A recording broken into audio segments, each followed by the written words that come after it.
व्यवसाय के लेन देन को रिकॉर्ड करने और रिपोर्ट करने के लिए उपयोग किए जाने वाले 3 वित्तीय विवरण हैं तुलन पत्र यानी बैलेंस शीट, लाभ और हानि बयान यानी प्रॉफिट एंड लॉस स्टेटमेंट और नकद आमद विवरण यानी स्टेटमेंट ऑफ कैश फ्लोज। आइए पहले जानें कि बैलेंस शीट क्या है। बैलेंस शीट एक व्यवसाय की सभी मौजूदा परिसंपत्तियों, देनदारियों और इक्विटी का रिकॉर्ड है। यह पूंजी के उपयोग को मापता है।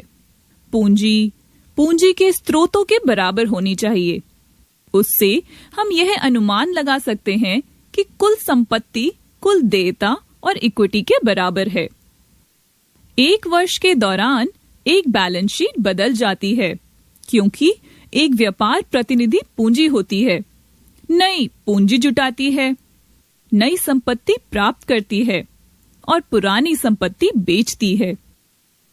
हालांकि हर समय कुल संपत्ति को कुल देनदारियों और इक्विटी के बराबर होना चाहिए। एक बैलेंस शीट में इक्विटी और देनदारियां पहले आती हैं, जिसके बाद परिसंपत्ति होती है। दिव्या मैडम, क्या आप मुझे एक सरल उदाहरण प्रदान कर सकते हैं ताकि मैं बैलेंस शीट के बारे में बेहतर समझ सकूं? जरूर अनिल। इस अवधारणा को बेहतर ढंग से समझने के लिए आइए एक साधारण उदाहरण देखें।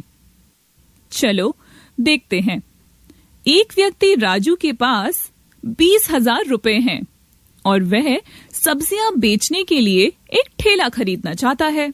20,000 रुपए व्यापार में उसकी इक्विटी है। उन्होंने अपने व्यवसाय के लिए अपने स्वयं के धन का 20,000 रुपए प्रदान किया है, जो बैलेंस शीट के परिसंपत्ति पक्ष पर दर्ज किया जाएगा। बैलेंस शीट से पता चलेगा कि राजू की इक्विटी 20,000 है क्योंकि उसके पास 20,000 रुपए की संपत्ति है। उसकी देनदारियां 0 हैं। अब मान लें कि वह अपने ठेले को खरीदने के लिए नकद में 10,000 रुपए का भुगतान करता है।